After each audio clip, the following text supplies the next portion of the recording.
അന്ന് കൃത്യമായി പറഞ്ഞാൽ ജൂലൈ 12, 2021 കർണാടകയിലെ ഉടുപ്പിയുടെ അടുത്തുള്ള ബ്രഹ്മയൂർ എന്ന് പറയുന്ന ഒരു കടലോര ഏരിയയിൽ നിന്നും പോലീസ് സ്റ്റേഷനിലോട്ടൊരു കോൾ വരികയാണ്. ഒരു ഫ്ലാറ്റിൽ ഒരു സ്ത്രീ അകപ്പെട്ട് കിടക്കുന്നുണ്ട്, അവർക്ക് എന്താണ് സംഭവിച്ചത് അറിയില്ല എന്ന് പറഞ്ഞിട്ടുള്ള ഒരു കോളായിരുന്നു അത്.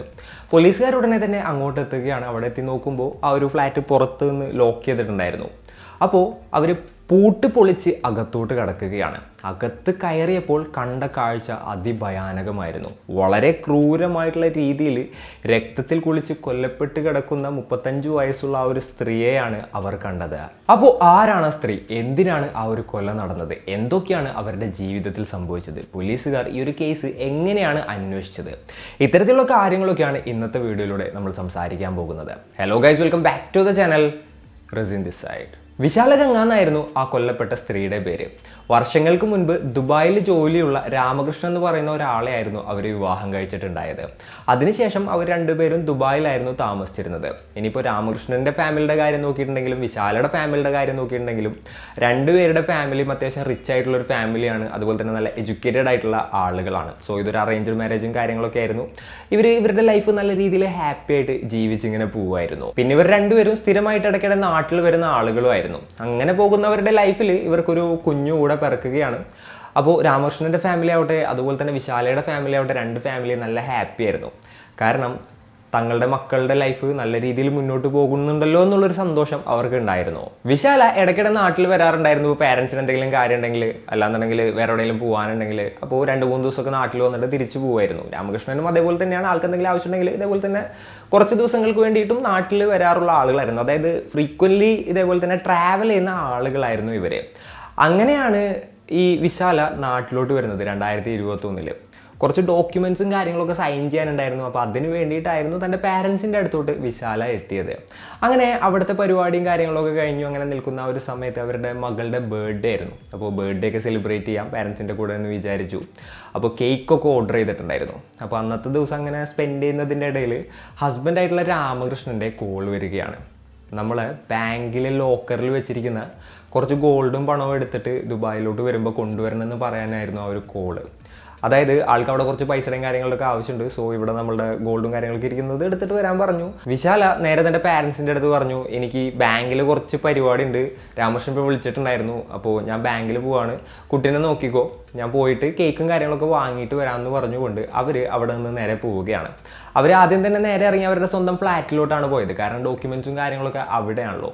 അവിടെ എത്തി അതിനുശേഷം ഒരു ഓട്ടോ ഡ്രൈവറെ വിളിച്ചു. എന്നിട്ട് ബാങ്കിലോട്ട് പോകണം എന്ന് പറഞ്ഞു. ആളോട് അവിടെ വെയിറ്റ് ചെയ്യാൻ പറ്റുമോ എന്ന് ചോദിച്ചിട്ടുണ്ടായിരുന്നു. അപ്പോൾ ഓട്ടോ ഡ്രൈവർ വെയിറ്റ് ചെയ്യാമെന്ന് പറഞ്ഞു. അങ്ങനെ ബാങ്കിൽ കയറി അവർ ഫോർമാലിറ്റീസും കാര്യങ്ങളൊക്കെ ചെയ്തു. അതിനുശേഷം ഗോൾഡും പണവും ഒക്കെ എടുത്തു. പിന്നീട് ഓട്ടോ ഡ്രൈവർ വെയിറ്റ് ചെയ്യുന്നുണ്ടായിരുന്നു. ആളുടെ കൂടെ തിരിച്ച് ഇതേപോലെ തന്നെ അപ്പാർട്ട്മെൻറ്റിലോട്ട് വരികയും ചെയ്തു. അങ്ങനെ വിശാലയുടെ പാരൻസ് നോക്കുമ്പോൾ മകൾ പോയിട്ട് കുറേ നേരമായി, എന്താണോ വരാത്തതെന്ന് അവർ ആലോചിക്കുകയാണ്. അങ്ങനെ വിശാലയുടെ ഫോണിൽ ട്രൈ ചെയ്ത് നോക്കുകയാണ്. ആ ഒരു ടൈമിൽ ഫോൺ എടുക്കുന്നുണ്ടായിരുന്നില്ല. അപ്പോൾ പാരൻസ് വിചാരിച്ചത് ബാങ്കിൽ എന്തെങ്കിലും ഇമ്പോർട്ടൻ്റ് ആയിട്ടുള്ള എന്തെങ്കിലും പരിപാടിയിലായിരിക്കും, മകൾ ഫ്രീ ആകുമ്പോൾ തിരിച്ചു വിളിക്കുമെന്ന് അവർ വിചാരിച്ചു. അവരങ്ങനെ മകൾക്ക് വേണ്ടി ഇങ്ങനെ വെയിറ്റ് ചെയ്യാനായിട്ട് തുടങ്ങി. അപ്പോൾ ഇതിൻ്റെ ഇടയിൽ രാമകൃഷ്ണൻ വൈഫിനെ വിളിക്കുന്നുണ്ടായിരുന്നു. ഒരു തവണ വിളിച്ചു, കിട്ടിയില്ല. 2 തവണ വിളിച്ചു, 3 തവണ വിളിച്ചു. ആളിങ്ങനെ കണ്ടിന്യൂസ് ആയിട്ട് ഇങ്ങനെ ട്രൈ ചെയ്തുകൊണ്ടേയിരിക്കുകയാണ്. വൈഫാണെന്നുണ്ടെങ്കിൽ കോൾ എടുക്കുന്നേ ഇല്ല. അപ്പോൾ ആൾക്ക് എന്തൊക്കെയോ ഒരു പന്തികേട് തോന്നിയിട്ട് നേരെ തൻ്റെ അപ്പാർട്ട്മെൻറ്റിൻ്റെ അടുത്തുള്ള നൈബേഴ്സിനെ വിളിക്കുകയാണ്. നൈബേഴ്സിനെ വിളിച്ചിട്ട് പറഞ്ഞു, ഇതേപോലെ തന്നെ വിശാല അങ്ങോട്ട് വന്നിട്ടുണ്ടായിരുന്നു, അപ്പോൾ അവരവിടെ ഉണ്ടോ എന്താണെന്നുള്ളതൊന്ന് പോയി നോക്കുമെന്ന് ചോദിച്ചു. അപ്പോൾ നൈബേഴ്സ് സ്വാഭാവികമായിട്ടും നേരെ അങ്ങോട്ട് പോവാണ്. കോളിംഗ് ബെൽ അടിച്ച് നോക്കി, ഡോറിൽ നോക്ക് ചെയ്ത് നോക്കി. അപ്പോഴാണ് അവർ കാര്യം ശ്രദ്ധിച്ചത്, ഡോറ് ഇതേപോലെ തന്നെ പുറത്ത് നിന്ന് ലോക്ക് ചെയ്തിട്ടുണ്ടായിരുന്നു. അപ്പോൾ ഇവർ രാമകൃഷ്ണനെ വിളിച്ചിട്ട് കാര്യം പറഞ്ഞു. രാമകൃഷ്ണനെ പാകപ്പാടം ഞെട്ടി നേരെ തന്നെ വിശാലയുടെ പാരൻസിനെ വിളിക്കുകയാണ്. വിശാല വീടിൻ്റെ അങ്ങോട്ട് പോയിട്ടുണ്ടായിരുന്നു. അതേപോലെ തന്നെ വീട് ഇപ്പോൾ പുറത്തുനിന്ന് പൂട്ടി കിടക്കുകയാണ്, എന്താണ് സംഭവിച്ചതെന്ന് അറിയില്ല, നിങ്ങൾ അവിടെ വരെ ഒന്ന് പോയി നോക്കുമോ എന്ന് ചോദിക്കാനായിരുന്നു രാമകൃഷ്ണൻ വിളിച്ചത്. ഓൾറെഡി മകൾ എന്താണ് ലേറ്റ് ആകുന്നത് എന്ന് ചിന്തിച്ചുകൊണ്ടിരിക്കുകയായിരുന്നു വിശാലയുടെ പാരൻസ്. ഇതുകൂടെ കേട്ടപ്പോൾ അവർക്ക് ആകപ്പാടെ പേടിയായി, അവരാകപ്പാടെ പാനിക്കായി നേരെ തന്നെ അങ്ങോട്ട് പോവുകയാണ് ഉണ്ടായത്. വിശാലയുടെ അച്ഛൻ വന്ന് നോക്കുമ്പോൾ മകളുടെ ചെരുപ്പ് പുറത്തുണ്ട്, ഡോറ് പുറത്തുനിന്ന് ലോക്ക് ചെയ്തിട്ടുണ്ട്. അപ്പോൾ എന്തൊക്കെയോ പ്രശ്നമുണ്ടെന്ന് ആൾക്ക് മനസ്സിലായി. ഉടനെ തന്നെ പോലീസിനെ വിവരം അറിയിക്കുകയാണ്. അങ്ങനെയാണ് പോലീസുകാർ വരുന്നതും അതുപോലെ തന്നെ ആ ഒരു ഡോറ് പൊളിച്ച് അകത്തോട്ട് കയറുന്നതും ആ ഒരു ദാരുണമായ കാഴ്ച കാണുന്നതും. പോലീസുകാർ നോക്കിയപ്പോൾ ഈ സ്ത്രീയുടെ മേത്ത് യാതൊരു ഗോൾഡോ കാര്യങ്ങളോ ഒന്നും തന്നെ ഉണ്ടായിരുന്നില്ല. പിന്നെ വീടൊക്കെ അലങ്കോലപ്പെടുത്തിയിട്ടുണ്ടായിരുന്നു. പിന്നെ വീട്ടിലുണ്ടായിരുന്ന ഗോൾഡും അതുപോലെ തന്നെ എന്താ പറയുക പൈസയും കാര്യങ്ങളൊക്കെ തന്നെ കാണാതായിട്ടുണ്ടായിരുന്നു. അപ്പോൾ ഇത്രത്തോളമൊക്കെ ആയപ്പോൾ ഇതൊരു മോഷണ ശ്രമത്തിനിടെയുള്ളൊരു കൊലപാതകമാണെന്നുള്ള രീതിയിൽ പോലീസുകാർ കേസ് എടുക്കുകയാണ്. അപ്പോൾ ഈ ഒരു വിവരം പറഞ്ഞ രാമകൃഷ്ണൻ ഉടനെ തന്നെ നാട്ടിലോട്ട് എത്തുകയാണ്. ബോഡി അങ്ങനെ ഓട്ടോപ്സിക്കായിട്ട് കൊണ്ടുപോയി. അതിനുശേഷം ചടങ്ങുകൾ കാര്യങ്ങളൊക്കെ കഴിഞ്ഞു. ആ ഒരു ടൈമിൽ രാമകൃഷ്ണൻ ആകെപ്പാടെ വല്ലാത്തൊരു സിറ്റുവേഷനിലായിട്ടുണ്ടായിരുന്നു. ആള് ഈ ഒരു വിശാലയുടെ പാരൻസിൻ്റെ അടുത്ത് ഇങ്ങനെ പറയാണ്, അതായത് മകളെ പോയിട്ടുള്ളൂ, മകനായിട്ട് നിങ്ങൾ ഉള്ളിടത്തോളം കാലം ഞാനുണ്ടാവും എന്നൊക്കെ പറഞ്ഞ് അവരെ സമാധാനിപ്പിച്ച് ആള് തിരിച്ച് ദുബായിലോട്ട് പോവുകയാണ്. ഇതിനിടയിൽ പോലീസുകാർ കേസ് അന്വേഷിക്കുന്നുണ്ടായിരുന്നു. അവർ ആ ഏരിയയിലത്തെ CCTV വിഷ്വൽസും കാര്യങ്ങളൊക്കെ പരിശോധിച്ചു. എന്നാൽ അതിൽ നിന്നൊന്നും തന്നെ യാതൊരു ക്ലൂവും കിട്ടിയില്ല. ആകെപ്പാടെ ഒരു ഡെഡ് എൻഡിലായിരുന്നു പോലീസുകാർ എത്തി നിന്നത്. അപ്പോഴാണ് അവർക്ക് മറ്റൊരു ഇൻഫർമേഷൻ ലഭിച്ചത്. അതായത് ഒരു ഓട്ടോ ഡ്രൈവർ ഉണ്ടായിരുന്നല്ലോ, ആ ഒരു ഓട്ടോയിലായിരുന്നു ഈ വിശാല നേരെ എന്താ പറയുക ഗോൾഡും കാര്യങ്ങളൊക്കെ ലോക്കറിൽ നിന്ന് എടുക്കാൻ പോയതും അവിടെ നിന്ന് തിരിച്ചു വന്നതും. അപ്പോൾ ഓട്ടോയിലിരിക്കുന്ന ടൈമിൽ ആൾ കൺസിസ്റ്റൻ്റ് ആയിട്ട് ഹസ്ബൻഡിനായിട്ട് കമ്മ്യൂണിക്കേറ്റ് ചെയ്യുന്നുണ്ടായിരുന്നു. അതുപോലെ തന്നെ തൻ്റെ പാരൻസിനെ വിളിക്കുന്നുണ്ടായിരുന്നു. ഈ സമയത്തൊക്കെ ഗോൾഡിൻ്റെയും പൈസയുടെയും കാര്യമൊക്കെ പറയുന്നുണ്ടായിരുന്നു. സോ ഈ ഒരു സംസാരവും കാര്യങ്ങളും ഈ ഡ്രൈവർ കേട്ടിട്ടുണ്ടാകും. അതിനുശേഷം ആൾ പിന്നീട് വല്ല പ്ലാൻ ചെയ്തിട്ട് ആളുടെ കൂട്ടാളികളുടെ ഒപ്പം ചെയ്തതാണോ അല്ലാന്നുണ്ടെങ്കിൽ ആൾ തന്നെ ഇത്തരത്തിലുള്ളൊരു കാര്യം ചെയ്തതാണോ എന്നുള്ളൊരു സംശയം പോലീസിന് തോന്നുകയാണ്.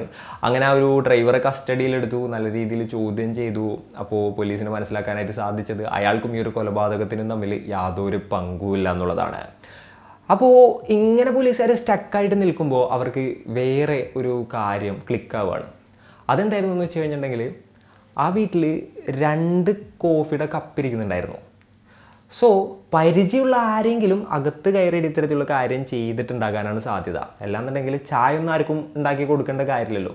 ഏതെങ്കിലും പരിചയക്കാർ വീട്ടിൽ വരുമ്പോഴാണല്ലോ ചായ ഉണ്ടാക്കുക. അപ്പോൾ വിശാലക്ക് നല്ല രീതിയിൽ അറിയുന്നു, അല്ലാന്നുണ്ടെങ്കിൽ നല്ല പരിചയമുള്ള ആരോ ആണ് ഇതിൻ്റെ പിന്നിൽ എന്നുള്ളൊരു രീതിയിൽ പോലീസുകാർ അന്വേഷിക്കുകയാണ്. അങ്ങനെ ഇരിക്കുന്ന സമയത്താണ് പോലീസിന് മറ്റൊരു തുമ്പ് കിട്ടുന്നത്.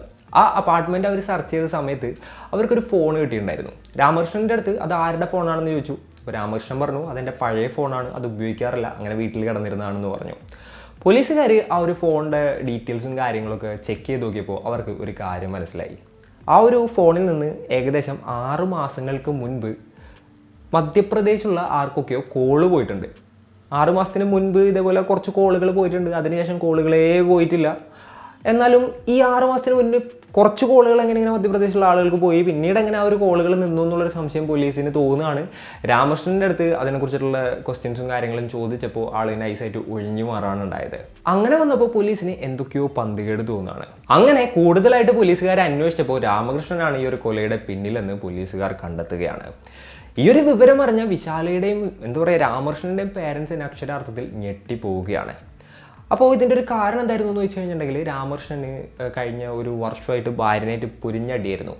ആൾക്ക് വേറൊരു അഫെയർ ഉണ്ടായിരുന്നു. അപ്പോൾ ഡിവോഴ്സ് കൊടുക്കാൻ പറഞ്ഞിട്ടുള്ള അടി ഉണ്ടായിരുന്നു. അപ്പോൾ ഭാര്യ അത് കൊടുക്കില്ല എന്ന് പറഞ്ഞിട്ടുണ്ടായിരുന്നു. എന്നാൽ വേറൊരു വിഷയമുള്ളത് എന്തായിരുന്നു എന്ന് വെച്ച് കഴിഞ്ഞിട്ടുണ്ടെങ്കിൽ ആൾ വാങ്ങിയിരുന്ന പ്രോപ്പർട്ടികളും കാര്യങ്ങളെല്ലാം തന്നെ ആളുടെയും ഭാര്യയുടെയും കൂടെ പേരിലുള്ളതായിരുന്നു.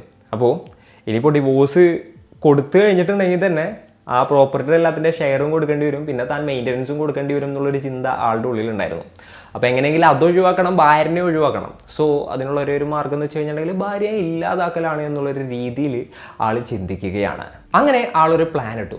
വീട്ടിലൊരു റോബറി നടന്നതുപോലുള്ളൊരു സീൻ ക്രിയേറ്റ് ചെയ്യുക. റോബറിയുടെ ഇടയിൽ ഭാര്യ കൊല്ലപ്പെട്ടതാണെന്നുള്ള രീതിയിലുള്ളൊരു സംഭവം സെറ്റ് ചെയ്ത് കഴിഞ്ഞാൽ പോലീസുകാർ തന്നെ എന്തായാലും പൊക്കൂല എന്നുള്ള രീതിയിൽ ആൾ പ്ലാൻ ചെയ്യാണ്. അപ്പോൾ അതിന് വേണ്ടിയിട്ടാണ് മധ്യപ്രദേശുള്ള സ്വാമിനാഥൻ എന്ന് പറയുന്ന ഒരാളെ കോൺടാക്ട് ചെയ്യുന്നത്. അയാൾ ഒരു കൊട്ടേഷൻകാരനായിരുന്നു. പോലീസിൻ്റെ ഇൻവെസ്റ്റിഗേഷനിലാണ് ഈ സ്വാമിനാഥൻ എന്ന് പറയുന്ന ഒരാളായിട്ടാണ് ഈ രാമകൃഷ്ണൻ കമ്മ്യൂണിക്കേറ്റ് ചെയ്തിട്ടുണ്ടായിരുന്നതെന്നും അതേപോലെ തന്നെ അയാൾ ഒരു കൊട്ടേഷൻകാരനാണെന്നുള്ളതൊക്കെ മനസ്സിലായത്. അങ്ങനെ ഇയാളെ പിടിക്കാനായിട്ട് ഒരു 4 ടീമിനെ ഫോം ചെയ്യാണ്. അതിനുശേഷം അയാളെയും കൂട്ടാളികളെയും വളരെ എന്താ പറയുക തന്ത്രപൂർവ്വമായിട്ട് പോലീസുകാർ പിടികൂടുകയും ചെയ്തു. പിന്നീട് അയാളെ ക്വസ്റ്റ്യൻ ചെയ്തു. അപ്പോൾ അതിനിടയിൽ പോലീസിന് വേറൊരു സംശയം ഉണ്ടായിരുന്നു. അതായത് ഇയാൾ ഇതേപോലെ തന്നെ ഒരു കൊട്ടേഷൻകാരനാണ്, അതുപോലെ തന്നെ എന്താ പറയുക 2 കപ്പ് കാപ്പി അവിടെ ഉണ്ടായിരുന്നു. സോ ഇയാളുടെ ഭാര്യയായിട്ടുള്ള വിശാലക്ക് അറിയേണ്ടതല്ലേ, അതായത് രാമകൃഷ്ണൻ്റെ ഭാര്യയായിട്ടുള്ള വിശാലക്ക് അറിഞ്ഞതുകൊണ്ടല്ലേ അവർ ഇത്രയും കാപ്പിയും കാര്യങ്ങളൊക്കെ ഉണ്ടായി കൊടുത്തത്. അപ്പോൾ ഇവർ തമ്മിലുള്ള ഒരു കണക്ഷൻ എന്താണെന്നുള്ളൊരു സംശയം പോലീസിന് ഉണ്ടാവുകയാണ്. രാമകൃഷ്ണനെ ക്വസ്റ്റ്യൻ ചെയ്തപ്പോഴാണ് കുറേ കാര്യങ്ങൾ പോലീസിന് മനസ്സിലായത്. അതായത് അയാളൊരു 6-8 മാസങ്ങൾക്ക് മുൻപ് തന്നെ തൻ്റെ ഭാര്യനെ കൊല്ലാനായിട്ട് പ്ലാൻ ചെയ്തിട്ടാണ് ഇയാളുമായിട്ട് കോൺടാക്റ്റും കാര്യങ്ങളൊക്കെ സെറ്റാക്കുന്നത്. ഏകദേശം 6 മാസങ്ങൾക്ക് മുൻപ് അവർ ഇന്ത്യയിലോട്ട് വന്നിട്ടുണ്ടായിരുന്നു. അപ്പോൾ ഈ രാമകൃഷ്ണൻ ഈ എന്താ പറയുക സ്വാമിനാഥനെയും കൊണ്ട് തൻ്റെ ഫ്ലാറ്റിലോട്ട് പോവാണ്. സ്വാമിനാഥൻ തൻ്റെ അടുത്തൊരു സുഹൃത്താണെന്ന് പറഞ്ഞിട്ടായിരുന്നു വിശാലക്ക് ആളെ ഇൻട്രൊഡ്യൂസ് ചെയ്ത് കൊടുത്തത്. അപ്പോൾ അങ്ങനെ ഇവർ തമ്മിൽ ഒരു പരിചയവും കാര്യങ്ങളൊക്കെ ഉണ്ടാവുകയാണ്. ഈ ഒരു കൃത്യം നടന്ന അന്ന് സംഭവിച്ചത് എന്താണെന്ന് വെച്ച് കഴിഞ്ഞിട്ടുണ്ടെങ്കിൽ വിശാലിനെ വിളിക്കുകയാണ് ഇയാൾ രാമകൃഷ്ണൻ. എന്നിട്ട് പറഞ്ഞു സ്വാമിനാഥൻ അങ്ങോട്ട് വരും, ആളൊരു പാഴ്സലും കൊണ്ടായിരിക്കും വരിക, അതൊന്ന് വാങ്ങി വെച്ചോ, നീ ഇങ്ങോട്ട് വരുമ്പോൾ കൊണ്ടുവന്നാൽ മതി എന്ന് പറഞ്ഞു. അയാളിങ്ങനെ പറഞ്ഞ് കോള് കട്ട് ചെയ്ത സമയത്ത് ഒരു കോളിംഗ് ബെല്ല് കേട്ടു. ആ ഒരു കോളിംഗ് ബെല്ല് കേട്ടിട്ട് ഈ ഒരു വിശാല ചെന്ന് ഡോറ് തുറന്ന് നോക്കിയപ്പോൾ അത് സ്വാമിനാഥനാണ്. അപ്പോൾ അയാളോട് സ്വാഭാവികമായിട്ടും അകത്ത് കയറിയിരിക്കാൻ പറഞ്ഞു. അപ്പോൾ അയാൾ ഇതേപോലെ തന്നെ ഒരു പാഴ്സലെടുത്ത് ആ സ്ത്രീയുടെ കയ്യിൽ കൊടുക്കുകയാണ്, ഇത് ഹസ്ബൻഡിന് അവിടെ എത്തുമ്പോൾ കൊടുക്കണം എന്ന് പറഞ്ഞു. അപ്പോൾ ആ ഒരു പാഴ്സൽ അവർ വാങ്ങി വെച്ചു. അതിനുശേഷം എന്തായാലും ഒരു ഗസ്റ്റ്, ഹസ്ബൻഡിൻ്റെ ഒരു കൂട്ടുകാരൻ, അതുകൊണ്ടൊക്കെ തന്നെയാണ് വീട്ടിലോട്ട് കയറിക്കൊള്ളാൻ പറഞ്ഞതും അതുപോലെ തന്നെ ആ ഒരു പാഴ്സൽ വാങ്ങി വെച്ചതും. എന്തൊക്കെയാണെന്നുണ്ടെങ്കിൽ ഒരു ചായ ഇട്ട് കൊടുക്കാനായിട്ട് അവർ തീരുമാനിച്ചു. നേരെ കിച്ചണിലോട്ട് പോയിട്ട് ഒരു ചായയും കാര്യങ്ങളൊക്കെ ഇട്ടു. അതിനുശേഷം തിരിച്ചു കൊണ്ടുവന്നു. അപ്പോൾ ഇങ്ങനെ അവർ രണ്ടുപേരും ചായ കുടിച്ച് ഇങ്ങനെ ചെറിയ ചെറിയ കാര്യങ്ങളൊക്കെ ഇങ്ങനെ സംസാരിക്കുകയായിരുന്നു. ആ ഒരു സംസാരത്തിൻ്റെ ഇടയിൽ ഈ വിശാലയുടെ ശ്രദ്ധ തെറ്റിയ ടൈമിൽ അവിടെ ഒരു ചാർജർ ഉണ്ടല്ലോ, മറ്റേ എന്താ പറയുക, നമ്മുടെ ഫോണിൻ്റെ ചാർജർ അവിടെ കുത്തി വെച്ചിട്ടുണ്ടായിരുന്നു. അപ്പോൾ അതിൻ്റെ കേബിൾ എടുത്ത് വിശാലയുടെ കഴുത്തിൽ ഇങ്ങനെ ചുറ്റാണ്ടായിരുന്നത്. ആ ഒരു ടൈമിൽ വിശാല മാക്സിമം എതിർത്ത് പോരാടാനായിട്ട് ഇങ്ങനെ ശ്രമിക്കുകയാണ്. എന്നാൽ അവരെ കൊണ്ട് അതിന് സാധിക്കുന്നുണ്ടായിരുന്നില്ല. ഇയാളുടെ ആ ഒരു പവറിൻ്റെ ഉള്ളിൽ ആ ഒരു സ്ത്രീ അങ്ങനെ നിൽക്കുകയായിരുന്നു. ആ ഒരു ടൈമിൽ ഇയാളുടെ കൂട്ടാളികൾ കൂടെ ആ ഒരു അപ്പാർട്ട്മെൻറ്റിൻ്റെ അകത്തോട്ട് കയറി വന്നപ്പോൾ ആ ഒരു സ്ത്രീ ഇങ്ങനെ എതിർത്ത് പോരാടുന്നതും ഇയാളിങ്ങനെ കഴുത്തിൽ ഇതൊക്കെ ചുറ്റി പിടിച്ചിരിക്കുന്നതൊക്കെ ആയിരുന്നു കണ്ടത്. അപ്പോൾ അവർ നോക്കിയപ്പോൾ ആ ഒരു ഫ്ലാറ്റിൻ്റെ ഒരു ഭാഗത്ത് ഒരു ഇരുമ്പിൻ്റെ ഒരു റോഡ് ഇരിക്കുന്നുണ്ടായിരുന്നു. അതെടുത്തു കൊണ്ടുവന്ന് ആ ഒരു സ്ത്രീയുടെ തല കടിച്ചടിച്ച് കൊലപ്പെടുത്തുകയാണ് ഉണ്ടായത്. സ്പോട്ടിൽ തന്നെ വിശാല മരിച്ചു പോവുകയും ചെയ്തു. പിന്നീട് നേരത്തെ പ്ലാൻ പോലെ തന്നെ ഗോൾഡും പണവും കാര്യങ്ങളും വിശാലയുടെ എന്താ പറയുക ദേഹത്തുണ്ടായിരുന്ന ഗോൾഡും എല്ലാം കൂടെ അവരവിടെ നിന്ന് എടുത്തുകൊണ്ട് നേരെ സ്ഥലം വിടുകയാണ്. മധ്യപ്രദേശിലോട്ടാണ് അവർ പോയത്, അവരുടെ സ്വന്തം നാട്ടിലോട്ട്. അപ്പോൾ അതിൻ്റെ ഇടയിൽ ഈ രാമകൃഷ്ണനെ വിളിച്ചിങ്ങേറ്റ് നിങ്ങൾ പറഞ്ഞ പണി എന്തായാലും കഴിഞ്ഞിട്ടുണ്ടെന്നുള്ള കാര്യം പറഞ്ഞു. അതിന് ശേഷമാണ് ആൾ ഇതേപോലെ തന്നെ കണ്ടിന്യൂസ് ആയിട്ട് വിശാലയുടെ നമ്പറിലോട്ട് വിളിക്കുന്നതും പിന്നീട് ഇതുപോലെ തന്നെ എന്താ പറയുക അവരുടെ പാരൻസിനെ വിളിച്ചിട്ട് വിവരം പറയുന്നത്, അതായത് ഇതേപോലെ തന്നെ ഫോൺ വിളിച്ചിട്ട് കിട്ടുന്നില്ല, പോയി നോക്കാനായിട്ടുള്ള കാര്യങ്ങൾ പറയുന്നതും പിന്നീട് ആളുടെ ഡ്രാമ കളിക്കുന്നതും. എന്നാലും പോലീസുകാർ വളരെ കാര്യക്ഷമമായിട്ട് അന്വേഷിച്ച് ഈ ഒരു കേസ് തെളിയിക്കുകയാണ്. രാമകൃഷ്ണൻ ആ ഒരു സമയത്തൊക്കെ വിദേശത്തായിരുന്നു, അതുകൊണ്ട് അയാളെ അറസ്റ്റ് ചെയ്യാനായിട്ട് ഭയങ്കര ബുദ്ധിമുട്ടുണ്ടായിരുന്നു. ഏകദേശം 3 വർഷങ്ങൾക്ക് ശേഷം ലക്നൗ എയർപോർട്ടിൽ വെച്ചിട്ട് വളരെ തന്ത്രപൂർവ്വമായിരുന്നു അയാളെ പോലീസുകാർ അറസ്റ്റ് ചെയ്തത്. ഈ ഒരു കൊലപാതകത്തിൻ്റെ കാരണമായിട്ട് പറയുന്നത് വേറെ ഒരു സ്ത്രീയായിട്ട് രാമകൃഷ്ണൻ അഫയർ ഉണ്ടായിരുന്നു. അപ്പോൾ എന്താ പറയുക, ഒഴിഞ്ഞു പോകാനായിട്ട് ഭാര്യയുടെ അടുത്ത് പറഞ്ഞു, ഭാര്യനെ കൂട്ടാക്കിയില്ല. 1 വർഷത്തോളം സ്ഥിരമായിട്ട് അടിയായിരുന്നു. അപ്പോൾ അതിൻ്റെ ഇടയിൽ തന്നെ അയാൾക്ക് തോന്നിയിട്ടുണ്ട് തൻ്റെ സ്വത്തും കാര്യങ്ങളൂടെ ഭാര്യ കൊണ്ടുപോകും, ഭാര്യ പോയിട്ടുണ്ടെന്നുണ്ടെങ്കിൽ. അപ്പോൾ സ്വത്ത് എന്തായാലും തനിക്ക് വേണം, അതുപോലെ തന്നെ ഭാര്യ പോയി കിട്ടാൻ വേണം. ആ ഒരു മൈൻഡിലാണ് അയാൾ ആ ഒരു സ്ത്രീയെ കൊലപ്പെടുത്തിയത്. ഈ ഒരു കൊട്ടേഷൻ പരിപാടിയിൽ ഉണ്ടായിരുന്ന എല്ലാവർക്കും 2 ലക്ഷത്തിലേറെ രൂപ വെച്ചിങ്ങായിട്ട് ഇയാൾ കൊടുത്തതായിട്ടാണ് പറയപ്പെടുന്നത്. എന്തായാലും ഈ ഒരു സ്വാമിനാഥനെയും അതുപോലെ തന്നെ രാമകൃഷ്ണനെയും പിന്നെ ഇവരുടെ കൂട്ടാളികളെയും പോലീസുകാർ അറസ്റ്റ് ചെയ്തു. എന്നാലും ചിലരെ കിട്ടിയിട്ടുണ്ടായിരുന്നില്ല എന്നാണ് പറയപ്പെടുന്നത്. എന്താണെങ്കിലും ഈ ഒരു കേസ് ഇപ്പോൾ നടന്നുകൊണ്ടിരിക്കുകയാണ്. ആ ഒരു കുട്ടിയുടെ കാര്യമാണ്. അച്ഛനാണെന്നുണ്ടെങ്കിൽ ജയിലിൽ, അമ്മയാണെന്നുണ്ടെങ്കിൽ മരിച്ചും പോയി. അതേപോലെ തന്നെ ഇപ്പോൾ ആ കുട്ടി ഗ്രാൻഡ് പാരൻസിൻ്റെ കൂടെയാണ് താമസിക്കുന്നത്. എന്താണല്ലേ. അപ്പോൾ ഇന്നത്തെ ഒരു വീഡിയോയിൽ ഇത്രയൊക്കെയാണ് പറയാനുള്ളത്.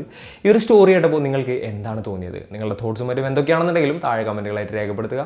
And it's me, Rajin, signing off. Peace. Stay peaceful, guys. Stay safe.